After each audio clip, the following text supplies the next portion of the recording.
Acompanhe agora as emoções do segundo episódio de The Chosen, Os Escolhidos. Em uma cabana afastada dentro de um ambiente rural, Jesus de Nazaré tenta se comunicar com seu pai, a figura suprema de Deus.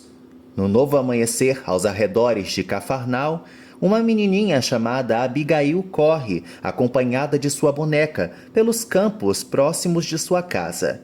Em dado momento, a criança encontra uma cabana antes utilizada por alguém no meio do mato. Ela, instigada pela curiosidade, começa a mexer e se divertir com os objetos ali já deixados, como uma colher e objetos cortantes, além de ver uma fogueira já queimada, com utensílios para a preparação de refeições. De repente, um homem, que é Jesus, chega ao local, mostrando ser o responsável pela área. Abigail, ao vê-lo de longe, foge amedrontada. Jesus de Nazaré, já ao anoitecer, tenta ao máximo começar de novo, um pouco de fogo para incendiar sua fogueira. Ele consegue e começa a preparar sua própria comida. Na casa da jovem Abigail, sua mãe Sara pede ao esposo Eliel para que ele visite uma amiga da família, Joana, no dia seguinte. Abigail pede para a mãe brincar no próximo dia com Josué e, depois de impor algumas condições, sua mãe permite que ela se divirta com o amiguinho. Antes de dormir, Jesus faz uma oração noturna. As crianças Abigail e José chegam, enquanto está de manhã no local onde Jesus se abriga, e o encontram efetuando mais uma reza. Após notar a presença dos pequenos curiosos, Jesus faz uma brincadeira e afirma que as crianças podem se aproximar dele, o que surte efeito.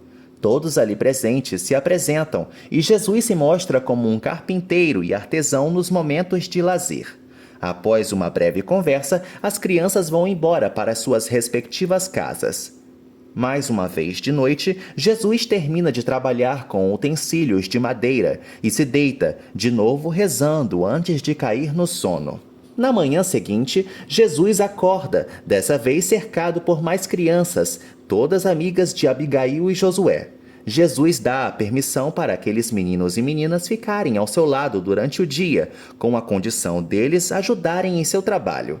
Entusiasmadas, as crianças ajudam o homem com a fabricação de colheres, enquanto o rodeiam de perguntas sobre sua origem. Ao pedir que elas recitassem rezas para conversar com as figuras divinas, elas lhe respondem com orações, fazendo com que Jesus se emocione. Depois de um tempo, Abigail, Josué e seus demais amigos vão embora do local pelo entardecer, e todos começam a discutir a verdadeira origem e identidade daquele carpinteiro.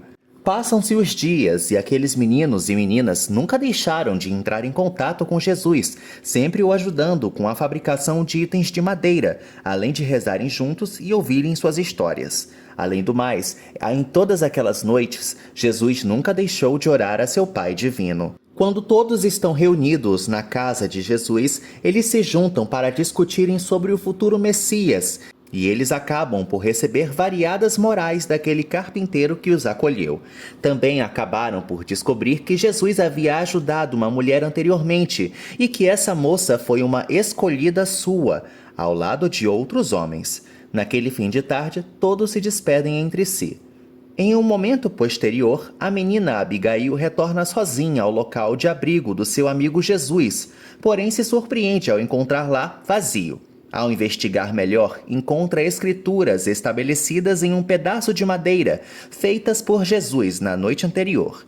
Abigail lê o recado em que Jesus afirma que não veio apenas aos ricos, além de chamá-la de especial.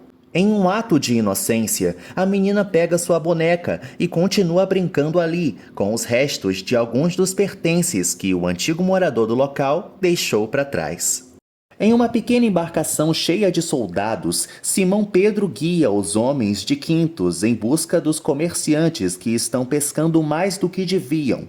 Simão, muito pensativo nas conversas anteriores com seu irmão, guia os homens a uma direção e, sem querer, eles acabam batendo num amontoado de areia. Os soldados, desconfiados de que tal acidente foi, na verdade, propositalmente provocado pelo pescador, o prendem na hora entre seus braços e fazem um corte em seu rosto, alegando que Quintus agiria com mais violência caso descobrisse a traição dele. Todos os homens vão embora após ameaçarem Simão e sua amada Éden, o deixando enfurecido. Nos estabelecimentos de Sol, o amigo que anteriormente protegeu e socorreu Lilith, Simão Pedro chega ao encontro de Zebedeus, um dos principais pescadores da região, além da figura paterna de Tiago e João. O homem, ao lado do irmão André, revela tudo o que havia combinado com Quintus no passado, alegando sentir culpa do que havia proposto. Zebedeus perdoa Simão, porém afirma que não vai poder ajudá-lo. Simão propõe àquele pescador que lhe entregue sua mercadoria, para que assim todos deixem de ter problemas com os políticos, mas essa proposta é logo recusada por ele. Mateus retorna ao escritório de Quintus, e o soldado pede auxílio ao coletor de impostos, falando para ele seguir o pescador Simão devido a ter dúvidas quanto à sua fidelidade ao romano. Shemuel conta para os demais líderes religiosos sobre um homem adjetivado de louco, que estava no rio regional fazendo um batismo de arrependimento, além de denominar os religiosos supremos de cobras e proclamar mensagens populistas. Tais afirmações feitas por Shemuel deixam Nicodemos pensativo. Ao voltar para casa, Simão encontra Éden com seus irmãos Josafá e Ibraim. Tentando se afastar do assunto do machucado em sua orelha e sobre as ocorrências nas docas, Simão descobre que sua sogra está muito doente e tossindo muito gravemente. E, questionando novamente o porquê estavam de novo ali, ele escuta tosses vindo de um dos quartos da casa. Simão Pedro entra em desespero e nega poder abrigar a mãe de Éden em sua casa, fazendo com que seus cunhados se revoltem e comecem a discutir com ele. Éden acaba se colocando no meio da briga, reafirmando que sua obrigação é socorrer a própria mãe naquele exemplo de situação. Depois de Josafá e Ibraim saírem do local a ordens do próprio cunhado, Simão revela toda a verdade por trás de sua situação para Éden, deixando-a extremamente preocupada. Ele alega que vai precisar pescar durante a semana inteira para não sofrer represálias políticas, e por isso não vão poder abrigar a sogra em sua propriedade.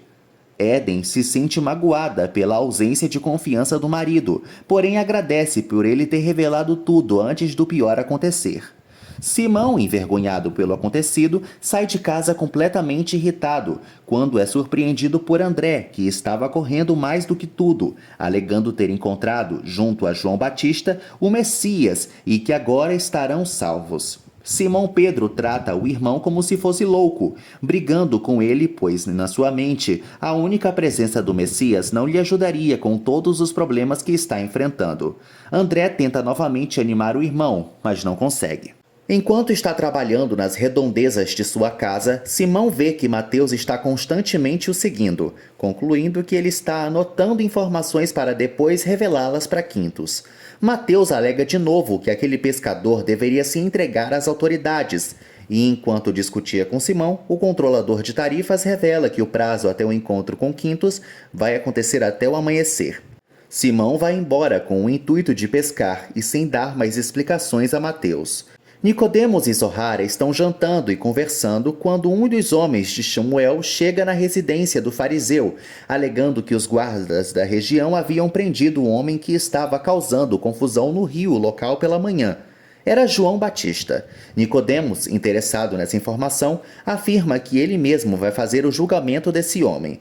Apesar de já ser de noite, Simão Pedro está em desespero, pescando tudo o que pode, enquanto Mateus, acompanhado de um cão-guarda, está observando o pescador no litoral. Simão está aos prantos pela falta de sucesso e, pelo nervosismo, começa a se queixar de sua própria fé e da figura divina que ele sempre se guiou pela vida inteira. Surpreendentemente, André aparece em outra embarcação, acompanhado de Zebedeus e de seus filhos, preparados para ajudarem no que for preciso Simão antes que ele perca sua liberdade, ou até a vida para Quintus. Já amanhecendo, os pescadores seguem firme e forte à procura de peixes, mas sem sucesso. Todos decidem voltar para o solo, mas quando se encaminhavam para o litoral, observam uma multidão no local, concluindo antecipadamente que eram soldados romanos. Também no mesmo local, Mateus acorda com seu cão-guarda e observa que aquela multidão no litoral não eram soldados, o que também é identificado pelo grupo de pescadores. Aquela multidão eram, na verdade, inúmeros civis guiados por Jesus. Quando o barco dos irmãos chega no litoral, André entra em animação ao identificar aquele guia como o Messias identificado por João Batista. Simão deseja sair do local, mas é interrompido por Jesus, que pede para ele ficar ali.